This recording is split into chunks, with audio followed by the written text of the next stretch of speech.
خیال کرنے والا بھی اچھا لگتا ہے، احسان کرنے والے سے بعض اوقات محبت ہو جاتی ہے۔ آؤ میں بتاتا ہوں میرے آقا کے ہم پر کتنے احسان ہیں۔ نبی پاک علیہ الصلوۃ والسلام نے ہمارا کتنا خیال رکھا ہے۔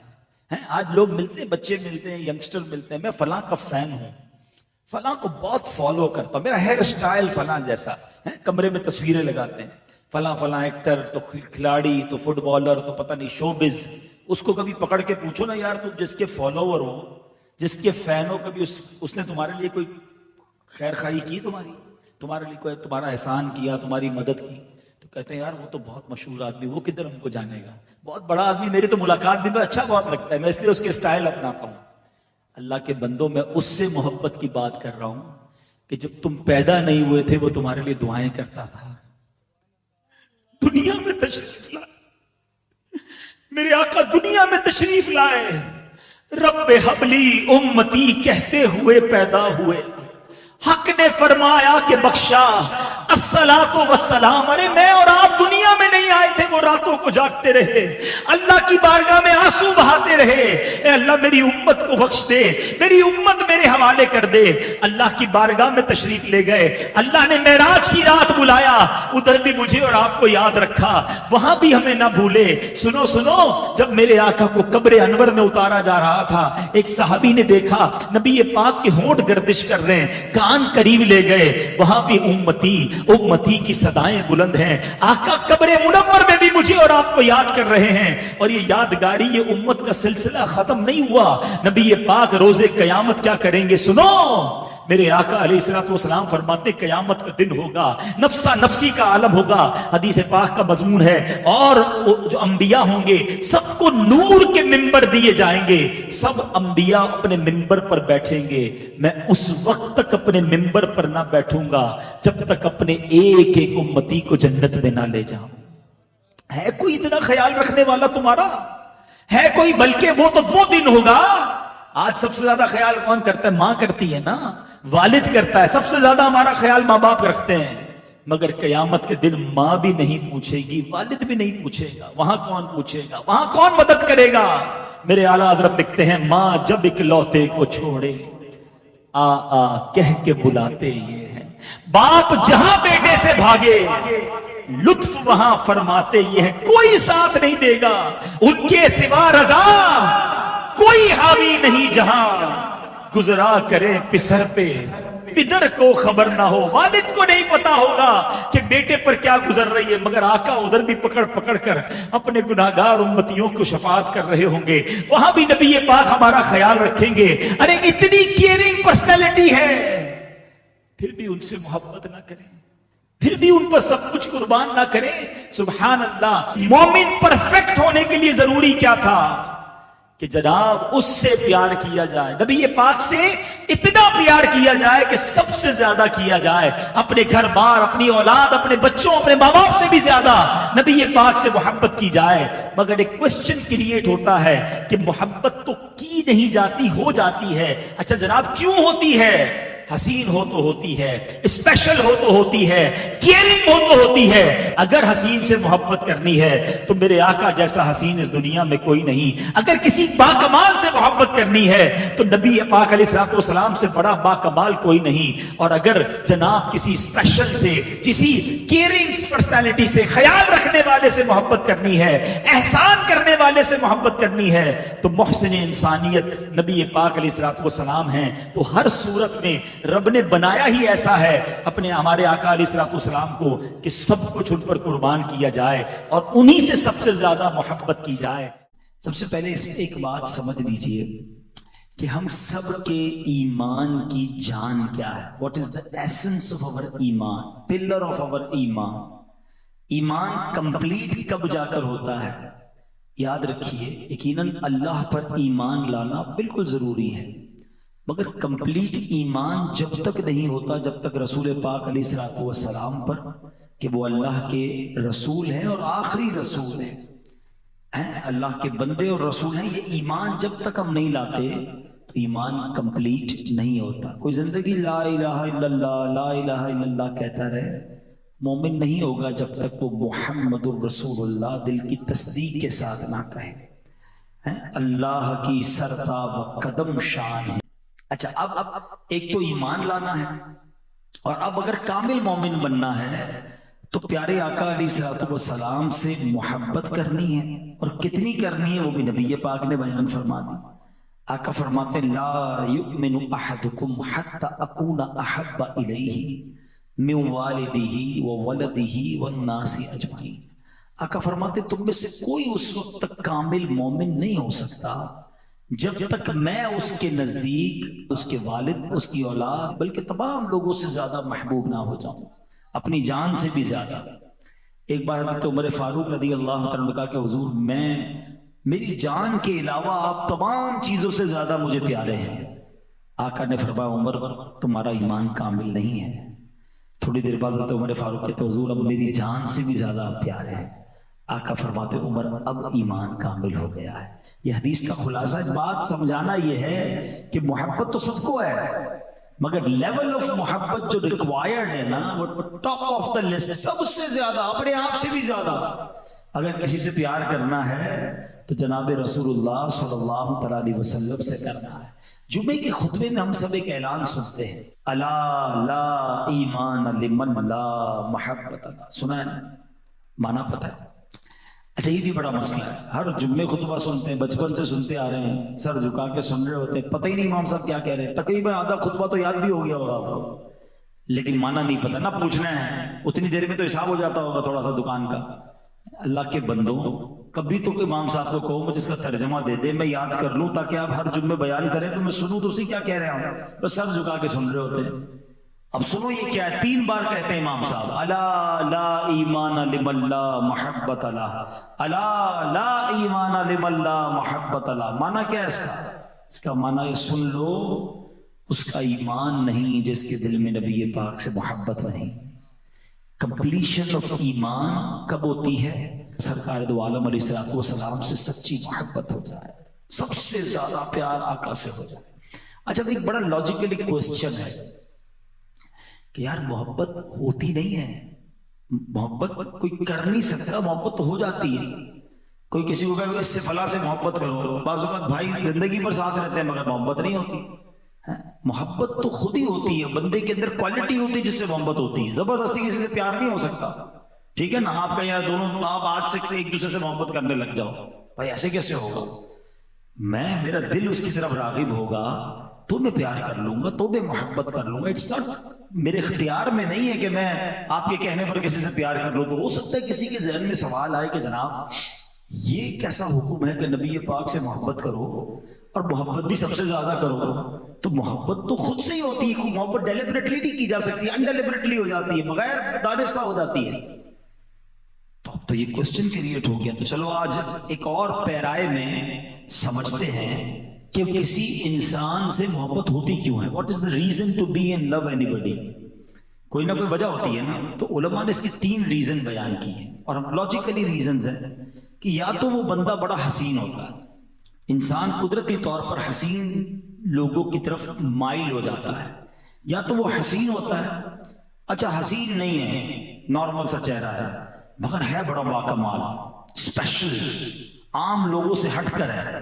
ابھی جو نارملی فٹ بالر تو کرکٹر اور پتہ نہیں اسپورٹس مین یا گلوکار اور عجیب عجیب لوگ ہوتے ہیں، ان کا چہرہ شاید خوبصورت نہیں ہوتا بعض اوقات، لیکن ان کا کمال، ان کی اسپیشلٹی ایسی ہوتی ہے کہ کروڑوں لاکھوں لوگ ان کے دیوانے ہو جاتے ہیں.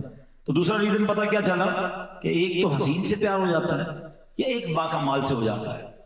اچھا تیسری ایک اور کیٹیگری بھی ہے کہ باکمال بھی نہیں ہوتا، حسین بھی نہیں ہوتا، لیکن اس کے احسان بڑے ہوتے ہیں، وہ کیئرنگ بہت ہوتا ہے، وہ خیال بڑا رکھتا ہے. بندہ کہتا ہے نہیں یار یہی میرا سب کچھ ہے یار، جب موقع آتا ہے یہی کھڑا ہوتا ہے، پیار ہو گیا، اس سے دل لگ گیا. It means there are 3 reasons. یاد رکھیے گا کہ 3 وجوہات میں سے کوئی بھی ایک وجہ ہو تو انسان کا دل جو ہے اٹریکٹ ہو جاتا ہے اور وہ اس کی محبت میں گرفتار ہو جاتا ہے. اچھا مجھے اور آپ کو یہ کہا گیا کہ محبت بھی کرنی ہے اور اتنی کرنی ہے کہ سب سے زیادہ کرنی ہے، اور میں انسان ہوں، میرا دل تو ان 3 چیزوں کی طرف کھنچتا ہے. اب آؤ ان تینوں چیزوں کے پیرائے میں ہم دیکھتے ہیں کہ جناب رسول اللہ صلی اللہ تعالی علیہ وسلم ان 3 کیٹیگریز میں ان کی شخصیت کیسی ہے. ہیں سب سے پہلے بات کرتے ہیں حسن کی، حسین کی۔ اللہ اکبر، اگر کسی حسین سے پیار کرنا ہے تو بتاؤ میرے آقا جیسا حسین تو اس کائنات میں آیا ہی نہیں ہے۔ بات چلے حسین حسن کی بات تھوڑی دیر بات کرتے ہیں نا، تھوڑی دیر بات کرتے ہیں۔ پہلے تو یہ کہتے ہیں کہ چلے دنیا میں جتنے حسین ہیں، آپ کسی بھی حسین سے انسپائر ہوتے ہیں، ایڈمائر ہوتے ہیں، سب سے زیادہ انسان دیکھیں، میں اور آپ خوشبو لگاتے ہیں، کیوں لگاتے ہیں؟ میرے پسینے میں، آپ کے پسینے میں ایک اسمیل ہے، ہم چاہتے ہیں یار یہ پسینہ جو ہے نا کسی کو تکلیف نہ دے، یا تو مجھے نہ دے یا کسی کو نہ دے۔ جس بھی حسین سے تم پیار کرتے ہو نا اس کے پسینے میں بو آتی ہے، اور میں جس حسین کی بات کرنے آیا ہوں اس کا پسینہ مشک سے زیادہ خوشبودار ہے۔ اور یہی بات اعلیٰ حضرت کہتے تھے، کیا مہکتے ہیں مہکنے والے ہیں، مہکتے بھی کیسے ہیں کہ بو پہ چلتے ہیں بھٹکنے والے۔ میں ابھی بیان کر کے آیا ہوں، جب ہم بیان کر کے نکلے تو لوکیشن تھی، لوکیشن کھولی اور ہم سیدھا گھر پہ آ گئے۔ بڑا آسان ہو گیا، پہلے بڑا مشکل تھا کہ بھائی ذرا فیڈرل ایریا میں جانا، فلاں ہاسپٹل کے بعد سیدھی گلی میں، پھر 2 گلیوں کے بعد الٹی گلی میں، پھر ایک کھمبا نظر آئے گا، پھر لال کلر کا گیٹ نظر آئے گا، ڈھونڈ ڈھونڈ کے حال برا ہو جاتا تھا آج سے 2-4 سال پہلے۔ اب جب سے لوکیشن آئی ہے کسی سے پوچھنا بھی نہیں ہے، سیدھا بندہ گھر پہ پہنچ جاتا ہے، ٹھیک ہے نا، یہ آسانی ہو گئی۔ اچھا میرے صحابہ کے پاس بھی بڑا لوکیشن سسٹم تھا، اس زمانے میں بڑا نیویگیشن سسٹم تھا۔ ان کو جب نبی پاک کو تلاش کرنا ہوتا تھا نا، گلی کے کنارے کھڑے ہوتے تھے، خوشبو بتاتی تھی آقا یہاں سے گزر کر گئے۔ کیسا پسینہ کہ گلیاں مہک جایا کرتی۔ اللہ اکبر، 1400 سال پہلے تو مہکی تھی، ارے آج بھی کسی کو مدینے لے جاؤ، عاشق رسول ہو، اس کی آنکھوں پہ پٹی باندھ دو، وہ ہوا سونگ کر بتا دے گا یہ فضائیں اور ہیں، یہ ہوائیں اور ہیں، یہ خوشبو بتاتی ہے کہ کوئی گزر کر گیا ہے کوئی ایسا حسین جس کا پسینہ ایسا ہو۔ اور حسن کی تو کیا بات ہے۔ دیکھیں ایک بات یاد رکھیے گا، کائنات میں سب سے زیادہ حسین اللہ نے کسی کو نبی پاک کی آمد سے پہلے بنایا نا، تو وہ حضرت یوسف علیہ السلام۔ ایسا حسن کیسا تھا، قرآن میں ان کے حسن کا ذکر ہے۔ ان عورتوں نے ہوا کیا کہ زلیخا وہ ملکہ تھی، حضرت یوسف سے محبت کرنے لگی، اس کی سہیلیوں نے کہا تم ملکہ وہ غلام، تم ان سے محبت کرتی ہو؟ اس نے کہا ٹھیک ہے، ان سب کے ہاتھ میں پھل دیا، چاقو پکڑا دیا، اور کہا جب یہ تمہارے سامنے آئے تو اس پھل کو کاٹنا۔ جب وہ قریب سے گزرے، آپ کا حسن ایسا تھا کہ عورتوں نے پھل کاٹتے کاٹتے اپنی انگلیاں بھی کاٹ دی۔ اور یہ قرآن میں ذکر ہے کہ جب عورتوں نے یوسف کو دیکھا، اس کی بڑائی بولنے لگی اور اپنے ہاتھ کاٹ لیے، اور بولی اللہ کو پاکی ہے، یہ تو جنس بشر سے نہیں، یہ تو نہیں مگر کوئی معزز فرشتہ، یہ تو فرشتے جیسے دکھتے، اتنا خوبصورت چہرہ۔ ان کی انگلیاں کٹ گئیں۔ اللہ اکبر۔ حضرت یوسف علیہ السلام کے حسن کے بارے میں آتا ہے، حضرت یوسف کو حسن و جمال کا ایک حصہ عطا ہوا، اور نبی پاک علیہ السلام کو پورا حسن عطا کر دیا گیا۔ جیسا کہ علامہ جلال الدین سیوطی شافعی رحمۃ اللہ تعالی ذکر کرتے ہیں کہ حضرت یوسف علیہ السلام کو تمام انبیاء و مرسلین میں بلکہ تمام مخلوق سے بڑھ کر حسن عطا کیا گیا، مگر ہمارے نبی علیہ السلام کو ایسا حسن و جمال عطا کیا گیا کہ جو پہلے کسی کو عطا نہیں ہوا، بعد میں کسی کو عطا نہیں ہوا۔ بلکہ سنو، بی بی عائشہ صدیقہ فرماتی ہیں کہ اگر زلیخا کو ملامت کرنے والی عورتیں جناب رسول اللہ کی نورانی پیشانی دیکھ لیتی تو ہاتھوں کو کاٹنے کی بجائے اپنے دلوں کو کاٹنا پسند کرتی۔ اعلیٰ حضرت سے محبت بڑھ جائے گی۔ آپ کہتے ہیں حسن ایک کیا چیز ہے؟ حسن ہے۔ کس کا ہے؟ یوسف کا ہے۔ کاٹی نہیں، کٹ گئی انڈیلیبریٹلی۔ کیا کٹی؟ انگلیاں۔ کس کی انگلیاں؟ عورتوں کی۔ عورتیں کدھر کی تھی؟ مصر کی۔ 6 سے 7 باتیں آپ نے بیان کی ہیں، ان باتوں کو سامنے رکھیے گا۔ اس نے یوسف پہ کٹی، مصر میں انگشت زنا، 6 باتیں آپ نے بیان کر دی، مگر آپ کہتے ہیں حضور وہاں تو حسن تھا، یہاں تو صرف نام ہے۔ وہ دیکھ کر انگلیاں کاٹی نا، یہاں نام پر، اور کٹنا اور ہے اور کٹانا اور ہے۔ ایک بار کٹنا اور ہے، بار بار کٹانا اور ہے۔ ادھر عورتوں نے کٹائی، ادھر مرد کٹا رہے ہیں، ادھر انگلیاں کٹوائیں، آقا ادھر تو سر کٹا رہے ہیں۔ وہ مصر کی عورتیں تھی، عرب کے مردان عرب ہیں۔ کیا بات ہے میرے آقا کے حسن کی یا رسول اللہ صلی اللہ تعالی علیہ وسلم. اچھا حسن کیسا؟ یہ تو نبی پاک علیہ السلام کا حسن صحابہ نے بھی دیکھا نا. انہوں نے کیا بیان کیا؟ حضرت برہ بن عازب رضی اللہ تعالیٰ فرماتے ہیں کان رسول اللہ احسن الناس وجہا واحسنہ خلقا. آپ کہتے ہیں نبی پاک تمام لوگوں میں خوبصورت ترین اور سب سے اچھے اخلاق کے مالک تھے.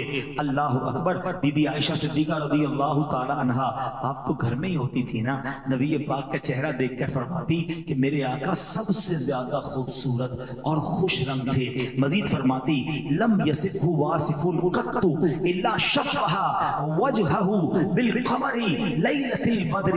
کہتی جس نے بھی آپ کی توصیف بیان کی اس نے آپ کو 14ویں کے چاند سے تشبیہ دی. وکان عرقہ فی وجہہ مثل اللؤلؤ. کہتے ہیں آپ کے پسینے کی بوند آپ کے چہرہ انور میں یوں معلوم ہوتی جیسے موتی کے دانے ہیں, جیسے موتی کے ٹکڑے ہیں. اللہ اکبر. ایسے نبی پاک حسین و جمیل ہیں. حضرت کعب بن مالک فرماتے ہیں وکان رسول اللہ صلی اللہ علیہ وسلم اذا سر استنار وجهه حتى كانه قطعه قمر. جب رسول پاک خوش ہوتے تو چہرہ انور خوشی سے دمک اٹھتا, یوں معلوم ہوتا جیسے چاند کا ٹکڑا ہے. اصل میں شاعروں کے لیے مثال دینے کے لیے چاند کے علاوہ کوئی چیز ملتی نہیں, ورنہ سچی بات یہ ہے آقا علیہ الصلوۃ والسلام تو وہ ہیں کہ جدھر اشارہ فرما دیتے ادھر چاند گھوم جایا کرتا. حضرت عباس یہ نبی پاک کے مبارک چچا ہے. آپ کہتے حضور میں ایمان جب وہ لائے نا بعد میں تو خود کہتے کہ حضور بات یہ ہے کہ جب میں ایمان لایا, میری ایمان لانے کی ایک وجہ یہ بھی ہے کہ میں نے آپ کو بچپن میں جھولے میں دیکھا تھا, آپ جدھر اشارہ کرتے تھے چاند اس طرف چلے جاتا تھا. بڑی لاجیکلی بات سمجھیے گا. آپ کے میرے کبھی چاچا تایا دادا بزرگ آئے اور آ کر کہیں ہماری جوانی میں ہماری بڑی عمر میں کہ بیٹا تم بچپن میں یہ کرتے تھے, ماننا پڑتا ہے ہمیں تو یاد نہیں ہوتا ہم بچپن میں کیا کرتے تھے. بعض اوقات ہماری شرارتیں بتاتے ہیں ہم شرمندہ بھی ہو جاتے تھے ہیں کہ تم تو یہ کرتے تھے. ہم کہتے اچھا بابا آپ کو پتا ہمیں کیا پتا. نبی پاک سے حضرت عباس کہتے حضور آپ جب جھولے میں تھے کتنی چھوٹی عمر ہے, اب جدھر اشارہ فرماتے چاند ادھر چلا جاتا. اب نبی پاک نے یہ نہیں فرمایا کہ چچا مجھے کیا معلوم بچپن میں کیا ہوتا تھا.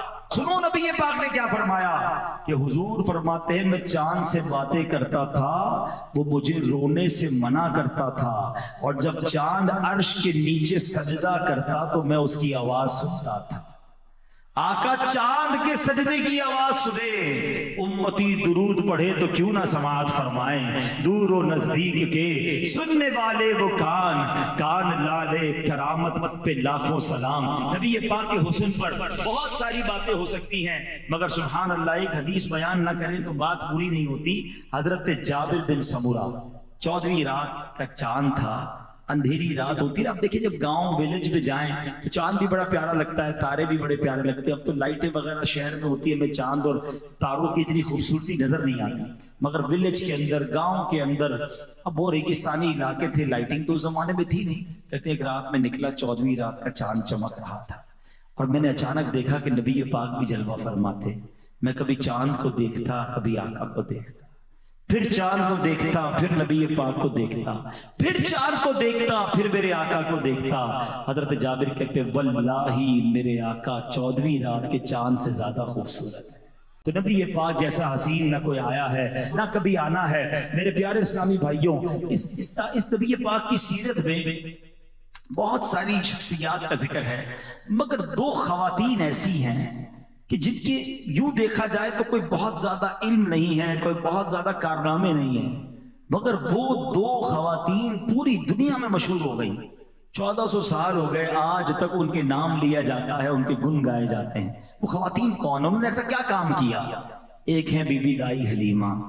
یہ نارمل دائی, بہت ساری دائیاں آئی تھی دودھ پلانے کے لیے, مگر وہ دائی حلیمہ وہ نصیب والی ہے جس کی گود میں نبی پاک تشریف لے آئے.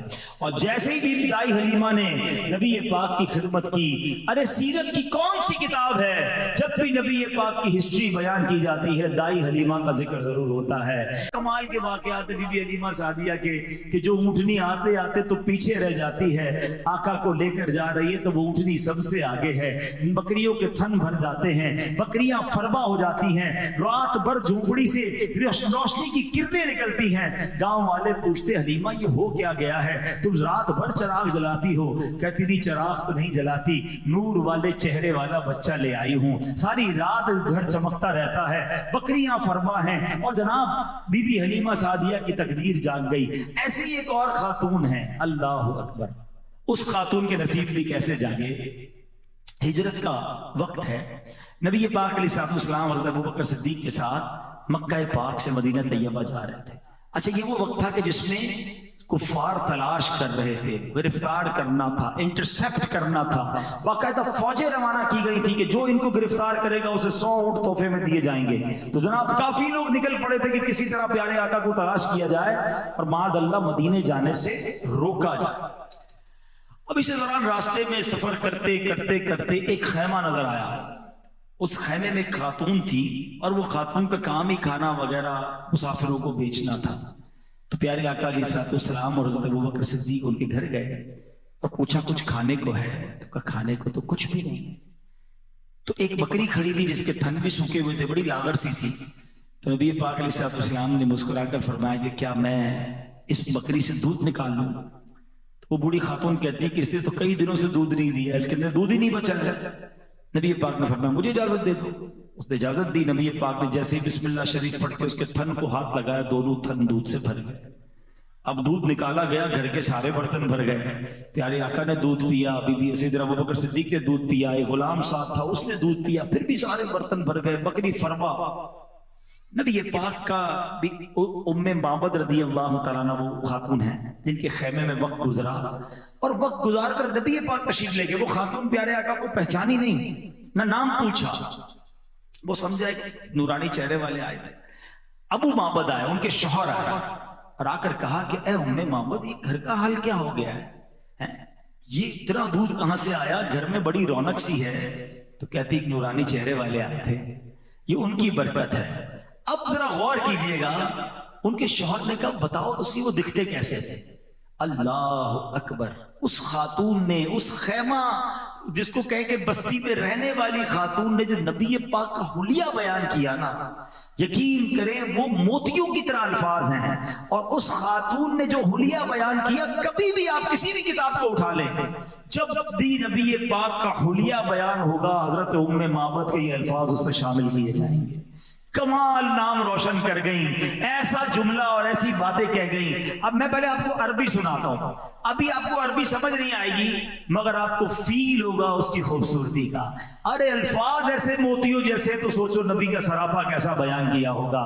سنو سنو یہ ہوا کیا، حضرت ام معبد رضی اللہ تعالیٰ کہتی ہیں رأیت رجلا ظاہر الوداع ابلج الوجہ حسن الخلق لم تعبه الثجلا ولم تزر به صعلا وسیم قسیم فی عینه دعج وفی اشفاره وطف وفی صوته سحل وفی عنقه سطح وفی لحیته کثافا اسج اقرا ان صمت فعلیه الوقار وان تکلم السماء وعلاه البهاء اجمل الناس وابهاه من بعيد واحسنه واحلاه من قريب حلو المنطق فضل لا نظر ولا حضر كأن منطق خرزات نظم يتحدر۔ اللہ اکبر، کیا کمال کی باتیں کی۔ اب ترجمہ سنو، وہ کہتی میں نے ایک ایسی ذات دیکھی ہے، ایسی شخصیت دیکھی ہے کہ جن کا حسن نمایاں تھا، جن کا چہرہ خوبصورت تھا، تخلیق بہت عمدہ ہوئی تھی، ان کی ذات ستودہ صفات میں نہ تو پیٹ بڑا ہونے کا عیب تھا، نہ بالکل ہی دبلے پتلے ہونے کا نقص تھا، بڑے حسین، انتہائی خوبصورت، آنکھیں سیاہ اور پلکیں بڑی اور لمبی تھی، ان کی آواز گونجدار تھی، گردن چمکدار تھی، بلکہ اور جبکہ داڑھی مبارک گھنی تھی۔ ایسا حلیہ بیان کیا کہ حضرت ابو معبد جو ہے سبحان اللہ جھوم اٹھے۔ اب اب دوسرا دن ہوا، وہ اپنے گھر واپس آئے کام کاج سے تھک کر، کہتے اے ام معبد، وہ مبارک کے باتیں پھر دوبارہ سناؤ نا، دوبارہ ان کا حلیہ سناؤ نا، جانتے نہیں ہیں نبی پاک کو، مگر روز ام معبد کے خیمے میں نبی پاک کی نعت خوانی ہوا کرتی تھی۔ انہوں نے نام رکھا تھا مبارک، کہ ذرا مبارک کی باتیں تو سناؤ، اور وہ باتیں سناتے، ایک دوسرے سے نبی پاک کا حلیہ سنتے تھے۔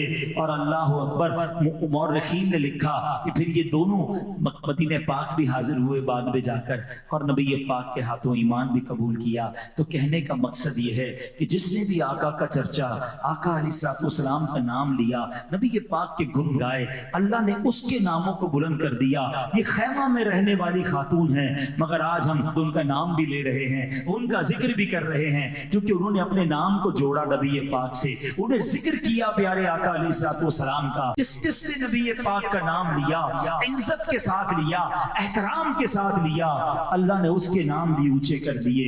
پھر آتا ہوں اپنے ٹاپک کی طرف کہ اگر واقعی کسی حسین سے محبت کرنی ہے تو میرے آقا جیسا حسین دنیا میں کوئی نہیں آیا، بلکہ سچی بات یہ ہے، حسن تو کامل جب ہوتا ہے جب نبی پاک کے قدموں پر حاضری دیتا ہے۔ سبحان اللہ۔ اب آؤ دوسرا ریزن، حسین ہوتا ہے تو پیار ہوتا ہے، دوسرا ریزن یہ ہے کہ با کمال ہوتا ہے تو محبت ہو جاتی ہے۔